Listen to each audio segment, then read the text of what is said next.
베드로가 고넬료의 집에 들어가 이방인들과 함께 식사를 하고 세례를 주었다는 소식을 전해 듣고 굉장히 충격을 받고 분개했습니다. 아무리 베드로지만 어떻게 구약의 전통과 하나님의 율법을 무시할 수 있는가라고 생각했던 것이죠. 굉장히 그 큰 스캔들이라고 생각했던 것입니다.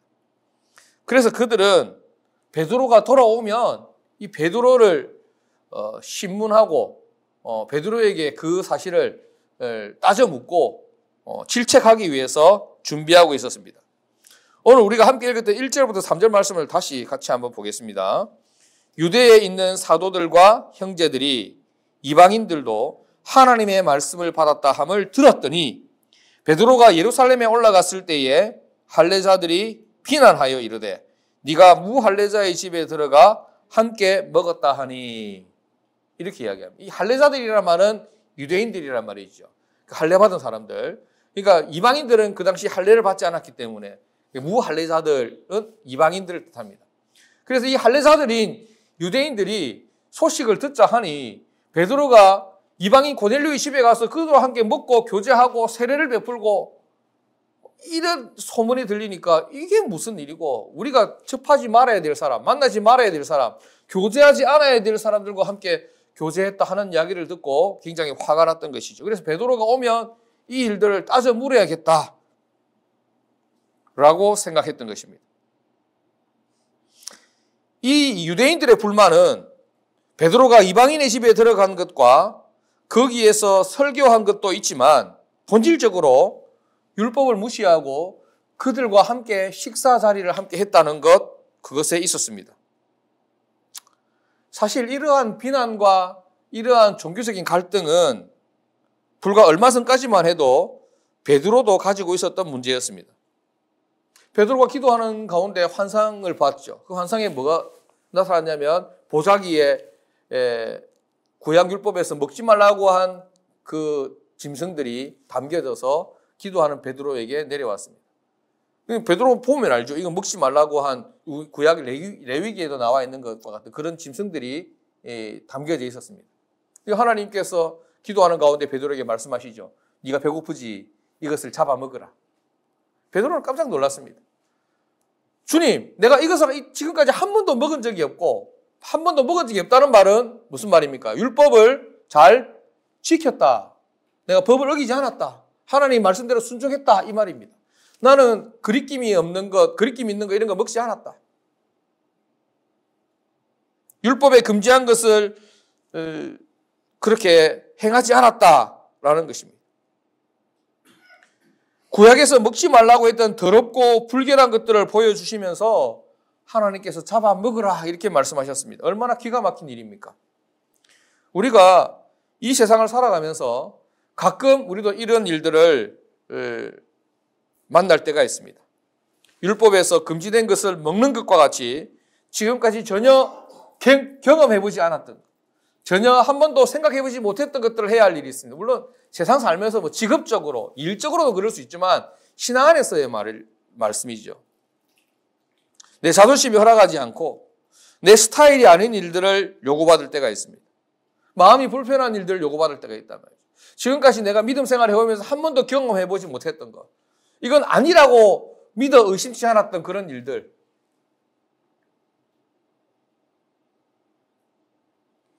그럴 때 여러분들은 그 일들을 어떻게 받아들이십니까? 제가 모르는 것도 있겠지만 제가 아는 선에서 여러분들 잘 받아들이시는 것 같아요. 순종적이라서 그런지 모르겠는데 내 경험, 내 상식에 맞지 않고 내 신앙의 테두리를 벗어난 것이기 때문에 결코 받아들일 수 없다고 여기십니까? 아니면 새로운 도전의 자리로 나아가십니까? 좀 어렵죠, 이렇게 이야기하니까. 예를 들어 설명하면 우리가 이 자리에서 예배 드리는 것입니다. 이런 의자에 앉아서 예배 드리는 것입니다. 대한민국의 80% 이상, 90% 이상의 교회들은 어디서 예배 드립니까? 강대상이 있고, 강단이 있고, 그리고 이렇게 긴 의자는 아니더라도 이렇게 개인 의자라도 이 자리에 맞춰서 학교처럼 이렇게 되어 있고, 그런 곳에서 예배를 많이 드리잖아요. 그죠? 그것이 정답인 것처럼 보이고, 그렇게 하지 않으면 잘못된 것으로 여겨지고 어색하고 불편하고 그게 우리 눈에 어색하고 우리 눈에 불편한 것이 아니라 그 신앙적으로 그런 모습들이 굳어져 왔고 어릴 때부터 쭉 이렇게 오랜 시간 동안 보아져 왔기 때문에 그것이 옳고 그렇지 않은 것은 잘못된 것으로 받아들이신다는 것이죠. 그래서 그런지 아니라서 아닌지 모르겠지만 여러분들은 너무나 우리가 이게 교회를 바꾸고 난 이후부터 그 시점부터도 너무나 자연스럽게 여러분들 각자에도 그런 일들이 있겠지만 저에게도 그런 쉽지 않은 경험들이 그런 결정들이 있습니다.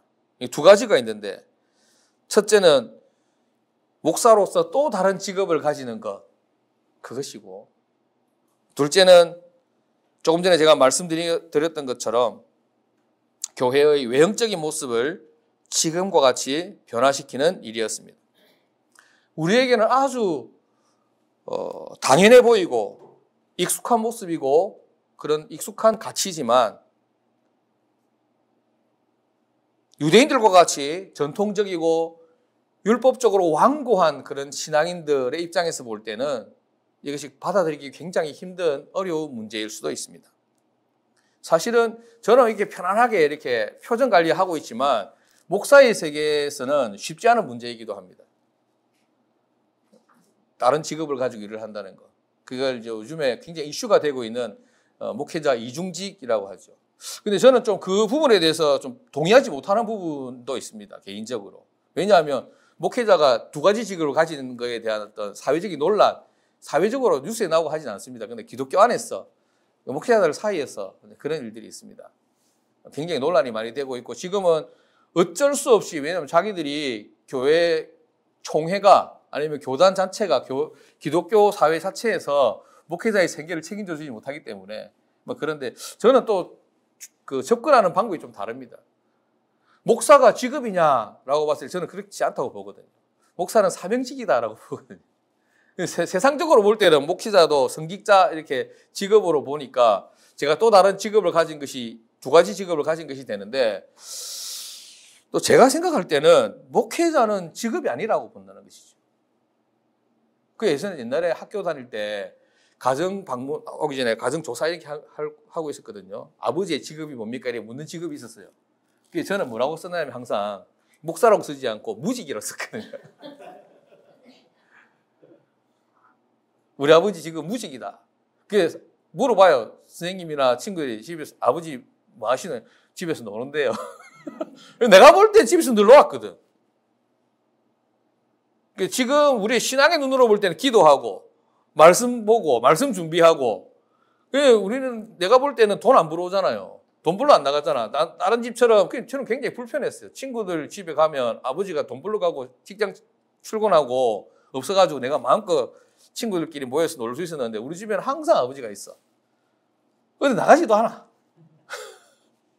그래서 친구를 못 데리고 오잖아. 친구 데리고 오면 그 친구는 교회 와야 돼. 그래서 우리 친구들이 부담스러워서 나하고 친구를 안 하려고 우리 집에 안 오죠. 우리 집에 오는 친구들은 다 예수 믿고 우리 교회에 잘 나오는 신실한 친구들만 이제 집에 와가지고. 그 친구들도 오는 게 부담스럽죠. 오면 항상 무릎 꿇고 앉아가지고 그 교재 없이 성경 공부를 해야 되니까 훈계 말씀 듣고 무직이에요, 무직. 그래서 저는 무직이 있다가 사실 직업을 새로 하나 가지게 된 건데 목회자들 사이에서는 또 그런 시각으로 보는 전통적인 관점 어디서부터 전통적인 건지 또 이렇게 용어적인 개념을 새로 정리해야 되긴 하지만 직업이 왜 두 개냐 이렇게 보는 거죠. 그런 차원에서 볼 때 옳고 그르고를 떠나서 저는 그렇게 시도하는 부분에 있어서 전혀 부끄럽게 생각하지는 않지만 굉장히 당당하게 생각하지만 부담이 있었던 것은 사실입니다. 또 목회자들의 모임에 이렇게 노회를 간다든지 이런 데를 지금 못 가잖아요. 직장이 있으니까. 그 사람들은 다들 백수들이니까 자기들끼리 모이잖아요. 토요일 같을 때 모이면 나도 갈 수 있는데 자기들 월요일 날 모이거든. 왜냐 목사님들이 쉬는 날이 월요일이니까. 내일 또 시차례가 있는데 내일은 갈 수 있습니다. 내일은 제가 방학이라서 쉬기 때문에 3개월 동안 무직이니까. 그런 부분에 있어서 생각하는 바가 다 옳고 그름의 문제가 아니라 이 수학적 계산의 논리로 1 더하기 1은 2 이렇게 답을 내릴 수 있는 문제가 아니라서 맞다고 생각하는 사람도 있고 틀리다고 생각하는 사람도 있고 이것이 굉장히 큰 문제라고 생각하는 사람도 있고 저처럼 굉장히 작은 지엽적인 문제라고 생각하는 사람들도 있죠. 그럼에도 제가 이 일에 있어서 부끄럽지 않고 당당할 수 있는 이유는 하나님이 모든 목회자 그리고 목사 모든 교회들마다 각자 다른 존재의 이유, 존재 방식, 존재의 목적이 있고 삶을 살아내는 그 방식이 다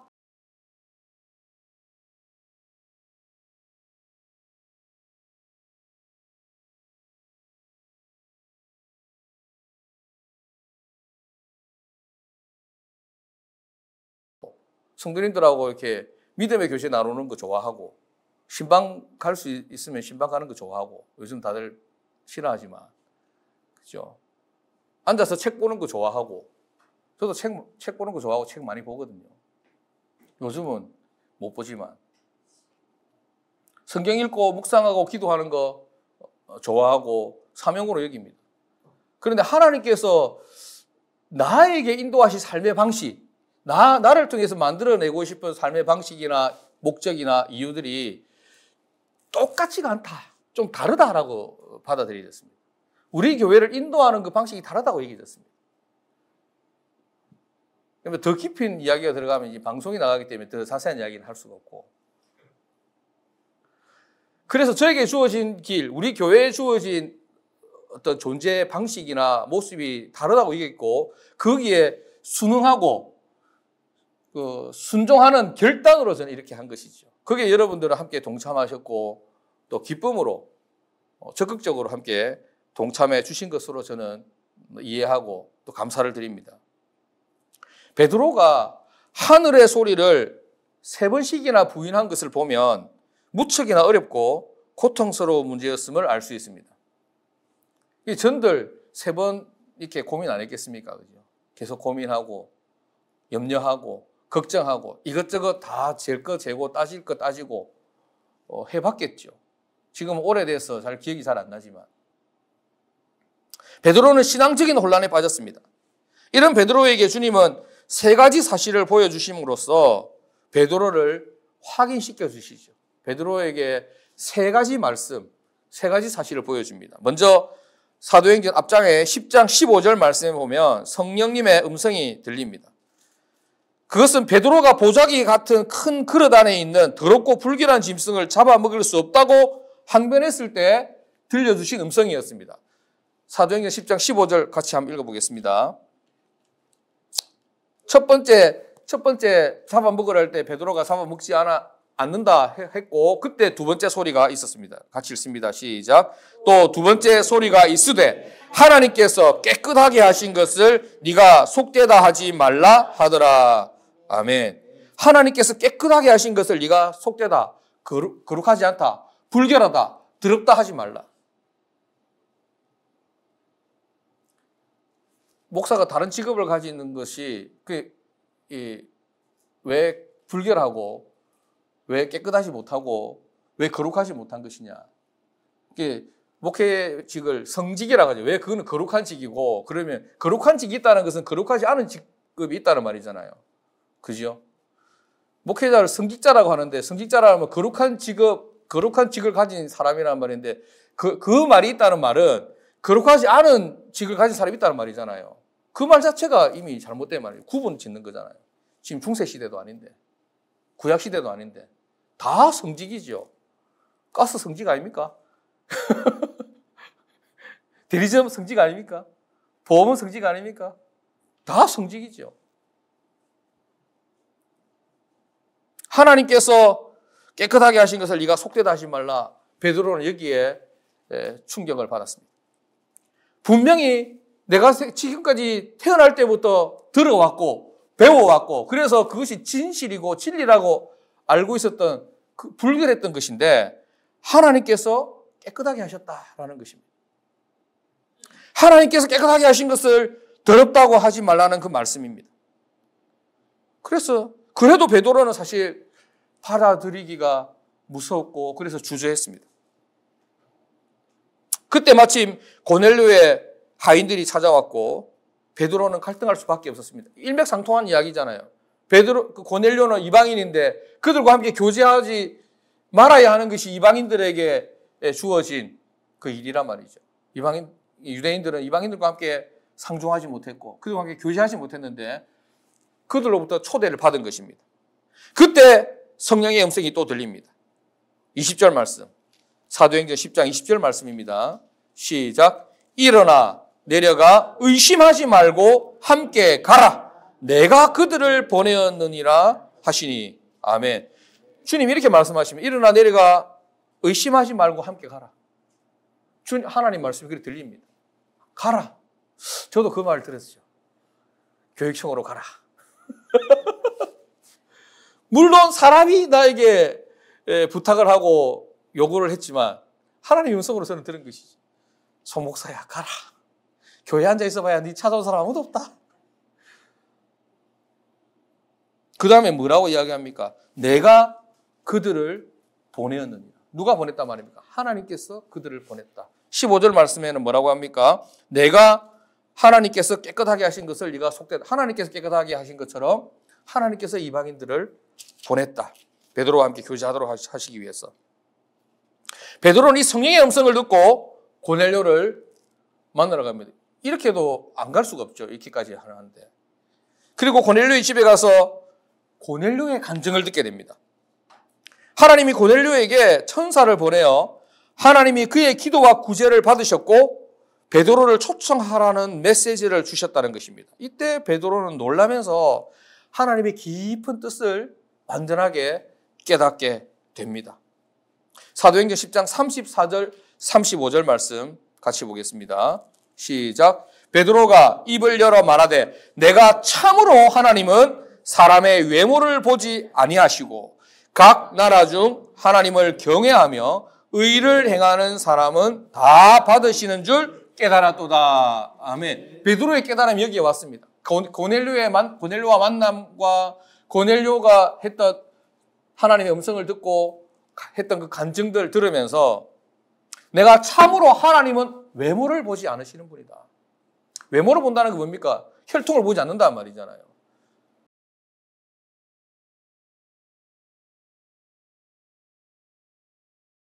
그냥 보지 않는다는 말이지. 할례 받으면 뭐해? 기도와 구제가 없는데. 그죠? 지 잘난 맛에만 사는데. 전통적인 교회 안에만 있으면 뭐합니까? 십자가 세워놓고 뾰족탑 세워놓고 그 안에 긴 의자 앉아있으면 뭐하냐 말이죠. 고넬료 같은 신실함과 기도와 구제가 없는데. 그래서 베드로는 깨달은 것입니다. 고넬료의 모습을 보면서, 고넬료와 함께한 하나님의 모습을 보면서 하나님은 외모로 사람을 취하시는 것이 아니라 하나님을 경외하고 의를 행하는 사람이라면 누구나 다 하나님의 자녀로 받으신다는 것을 베드로가 깨닫게 된 것입니다. 요약하면 사도행전 10장 15절에서 하나님께서 거룩하게 하신 것을 속되다 하지 말라. 하나님께서 모든 것을 깨끗하게 하셨다. 20절 말씀에 너는 일어나 그들과 함께 가라. 내가 그들을 보냈다. 하나님께서 이방인들을 보냈다. 이방인과 함께 하라고 하셨다. 34절 35절에 하나님은 사람을 외모로 보지 않으시고 이방인이라 할지라도 하나님을 경외하고 의를 행하는 사람은 다 받아주신다라는 이 세 성경 말씀 구절, 이 세 가지 깨달음을 통하여 베드로의 신앙적 가치관이 완전히 변하게 되었습니다. 그동안 자기가 경험해왔던 것, 자기가 듣고 배워왔던 것, 그리고 자기가 아는 것만이 옳다고 믿는 그런 편협한 신념과 가치관에 갇혀있던 베드로가 비로소 마음의 문을 활짝 열게 된 것입니다. 내가 가진 생각만이 옳고 내가 지금까지 해왔던 신앙의 형태와 신앙의 모습들만이 정확하게 옳고 바르고 그것들을 나만 모든 것을 누려야 한다는 특권의식에 사로잡혀 있던 베드로가 생각을 바꾸게 된 것입니다. 이런 베드로의 신앙적 가치관이 바뀌는 과정들을 보면서 우리는 두 가지 사실을 배우게 됩니다. 첫째는 우리 같이 한번 해봅시다. 하나님의 생각은 사람의 생각과 다르다라는 점입니다. 우리는 은연중에 내 생각이 하나님의 생각이어야 된다라고 생각할 때가 많습니다. 내가 했던 경험, 내가 했던 이성적 판단, 내가 가지고 있던 지식, 이것들이 하나님의 생각이고 하나님의 지식이고 하나님의 경험이고 하나님의 뜻일 것이다 라고 생각할 때가 참 많습니다. 이사야 55장 8절 9절 말씀에 이런 말씀이 있습니다. 이사야 55장 8절 9절 이는 내 생각이 너희의 생각과 다르며 내 길은 너희의 길과 다름이니라. 여호와의 말씀이니라. 이는 하늘이 땅보다 높음같이 내 길은 너희의 길보다 높으며 내 생각은 너희의 생각보다 높음이니라. 아멘. 이사야 선지자를 통해서 하나님 주신 말씀입니다. 이스라엘 백성들에게 하늘이 땅보다 높지 않냐? 너희 생각은 땅이라면 내 생각은 하늘이다 말이죠. 하나님의 생각이 훨씬 더 깊고 넓고 풍부하고 완전하다는 것입니다. 우리는 우리가 경험한 것이 다 옳아 보이고 내 생각이 가장 일리 있고 합당하다고 여깁니다. 그러나 막상 전능하신 하나님 앞에 서면 그것이 전부가 아님을 깨닫게 됩니다. 마치 우물 안에 있는 개구리가 우물 안에 있을 때는 그것이 전부인 것 같고 온 세상인 것 같고 우주인 것 같지만 어쩌다가 특별한 기회를 만나서 우물 밖으로 나와 보니 끝도 없이 펼쳐진 세상이 있는 것을 보게 되는 것입니다. 내가 내 생각과 내 가치가 내 신앙 안에만 딱 사로잡혀 있을 때는 내가 틀린 것이 없지. 내 잣대로 모든 사람을 판단하지요. 모든 사람을 이렇게 바라보고 옳고 그름을 내가 하나님이죠. 내가 재판관이죠. 그런데 이것도 하나님 은혜가 있어야 되겠죠. 그죠? 특별한 계기를 만났어. 여러분 같이 좋은 지도자를 만났어. 좋은 목사를 만났어. 우물 밖을 벗어나 보면 교회라는 것이 그런 것이 아니구나. 목회자의 세계가 또 그런 것이 아니구나. 하나님께서 깨끗하게 하신 것을 우리가 그동안 불결하다 더럽다 하고 있었구나. 하나님께서 사람을 외모로 보지 않는다고 했는데 우리는 외모로 사람을 보고 있었구나. 혈통으로 보고 있었구나. 형태로만 보고 있었구나. 모습으로만 보고 있었구나.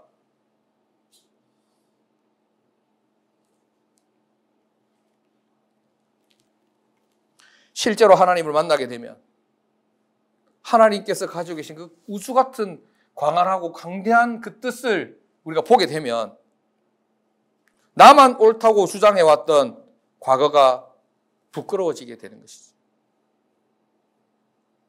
하나님 앞에 나아갈수록 하나님을 만날수록 하나님의 뜻을 발견하고 깨닫게 될수록 겸손할 수밖에 없는 줄로 믿습니다.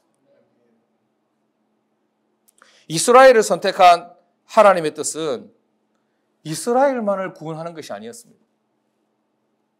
그러나 구약의 유대인들은 자신이 선택되었다는 그 기쁨과 자만심 때문에 하나님은 자신들만을 위한 하나님이라고 생각했습니다. 하나님이 이스라엘 유대인들을 택할 때는 뭔가 이게 좀 속된 말로 노림수가 있었다는 것이죠. 하나님이 계획하는 바가 있었습니다. 유대인들을 통해서 하나님의 구원이, 하나님의 사랑이, 생명이 이방인들에게까지 땅끝까지 펼쳐지기를 원하셨는데 유대인들은 자기에게 제일 먼저 하나님의 사랑이 주어지고 하나님의 생명이 주어졌다는 그것 제일 먼저가 아니죠. 자기들에게만 독점되는 것으로만 받아들인 것입니다.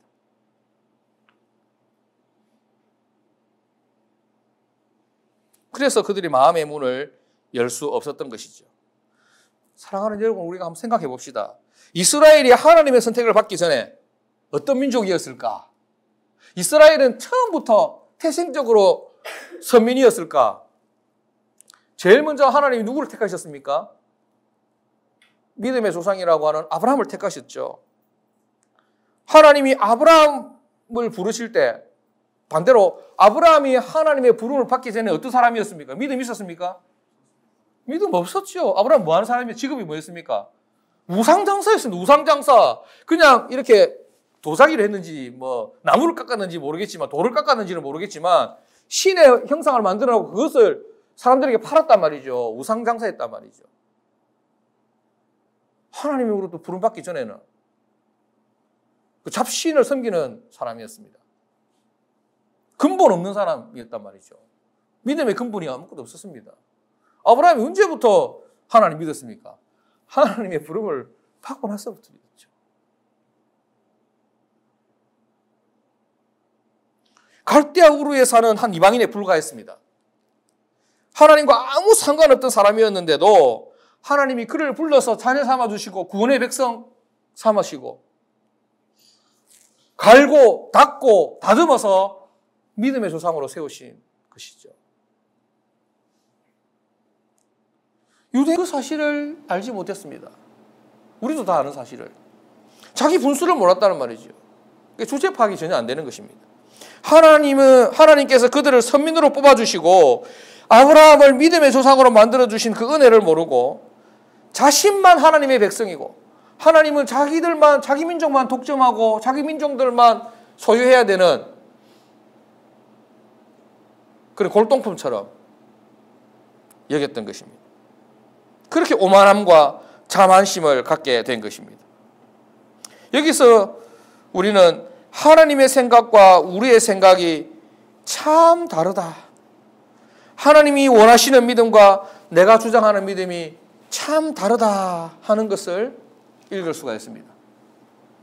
사랑하는 여러분, 고집 부리지 말고 내가 가지고 있는 생각, 내가 가지고 있는 신앙적 가치 그것에 사로잡히지 말고 우리가 항상 우리는 계획주의 신앙인들 아닙니까? 그죠? 항상 개혁되어야 되는 사람입니다. 항상 돌아봐야 됩니다. 내가 지금 마음 먹고 있는 거, 내가 지금 받아들이고 있는 거, 내가 지금 믿음의 길을 걸어가고 있는 것이 하나님의 뜻이 맞는가? 하나님께서 원하시는 길이 맞는가? 늘 물어야 됩니다. 모르죠. 잘 모르죠. 근데 그래도 계속 물어야 됩니다. 아침에 탁 일어나면 주님 내가 오늘 미션이 있는데 내가 오늘 해야 될 일인데 계약 건수가 잘 되게 해주시고 이게 문제 될 게 아니고 내가 오늘 주님 믿음으로 살고 있습니까? 주님이 원하시는 길을 오늘도 걸어가고 있습니까? 주님 오늘 내 삶을 통해서 하나님께서 나에게 원하시는 삶이 무엇입니까?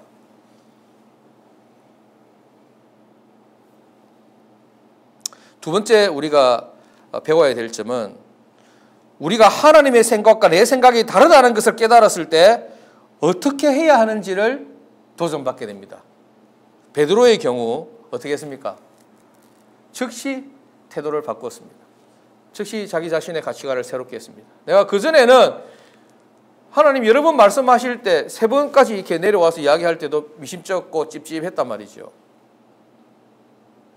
그런데 사도행전 10장 15절, 20절, 34절, 35절 말씀을 통해서 3번째까지 이 말씀을 통해서 깨닫게 되니까 어떻게 했습니까? 완전히 바뀌었죠. 태도가. 가치관이 완전히 바뀌었습니다. 하나님께서 깨끗하게 하신 것을 내가 더럽다 할 수 없다. 하나님께서 보내신 사람들이다. 하나님은 사람을 외모로 취하지 아니하시고 어떤 사람이라고 할지 어떤 환경에 어떤 상황에 있는 사람이라고 할지라도 하나님을 경외하고 두려워하고 신실하게 믿는 사람은 하나님이 택하신다. 오늘 말씀 17절 말씀 보면 이렇게 이야기하고 있습니다. 같이 한번 읽어볼까요? 이 베드로의 바뀐 태도 결론이죠. 같이 읽어봅시다. 시작. 그런즉 하나님이 우리가 주 예수 그리스도를 믿을 때에 주신 것과 같은 선물을 그들에게도 주셨으니 내가 누구이기에 하나님을 능히 맡겠느냐 하더라. 아멘. 내가 누구이기에 하나님을 능히 맡겠느냐. 여러분들에게도 이런 믿음의 용기와 결단, 축복이 있기를 주님 이름으로 축원합니다. 잘못되었다고 판단되었을 때는 변명 갖다 붙일 필요 없잖아요. 우물쭈물할 필요 없잖아요. 아무에게나 이런 잘못됐다는 걸 깨달을 수 있는 은혜가 주어지는 건 아니지만 깨달아지게 되면, 배우게 되면, 알게 되면 인정하고 하나님 앞에 겸손하게 엎드릴 수 있는 그 믿음의 용기, 결단이 있기를 축복합니다. 얼마나 베드로가 멋있습니까? 그동안 우리가 알게 모르게 사실은 그렇지 않지만 무시 많이 했잖아요. 목사님들 설교하면서 고기잡이 베드로 어부 엄청 무시했잖아요. 요즘 그 귀농보다 사실은 귀어 해가지고 바닷가에서 그 배 한 척 해가지고 고기 잡는 사람이 훨씬 더 돈도 많이 벌고 부유하게 살더라고. 보니까 똑똑한 사람들이에요. 물고기 잡고 하는 사람. 근데 우리는 베드로를 굉장히 무시해왔잖아요. 일자 무식이라고, 배운 것이 없다고. 근데 베드로 전서 베드로후서 보십시오. 얼마나 고급스러운, 얼마나 은혜로운 말씀을 많이 합니까? 이 베드로가 이렇게 표현하잖아요. 내가 누구게? 내가 뭐라고? 내가 뭐 잘났다고? 내가 뭐 대단하다고 하나님을 능히 맡겠느냐? 사랑하는 여러분, 얼마나 더 좋은 설교가 필요합니까? 얼마나 더 훌륭하고 감동적인 설교자가 필요합니까? 얼마나 더 멋진, 더 좋은 성경 공부가 필요합니까? 얼마나 더 화려하고 멋지고 편리한 교회 시설이 필요합니까? 얼마나 더 기다려야 되겠습니까? 이 말씀 앞에 내가 뭐라고 능히 하나님을 맡겠는가? 하나님의 뜻을 내가 가로막겠는가? 하나님을 맞서겠는가? 하나님과 대항하겠는가? 지금 믿고 지금 순종하고 하나님의 뜻을 막아서지 않는 여러분 되시기를 바랍니다. 내가 누구라고 하나님께 대항하겠느냐? 내가 누구라고 하나님이 하시는 일을 맡겠느냐라는 베드로의 고백을 기억합시다. 하나님의 생각과 뜻을 나의 좁고 불완전한 생각보다 앞세우며 하나님의 뜻을 깨달았을 때는 즉시 수정하고 하나님 앞에 엎드릴 수 있는 용기와 믿음의 사람이 되시기를 주님의 이름으로 축복합니다. 기도하겠습니다. 하나님 아버지,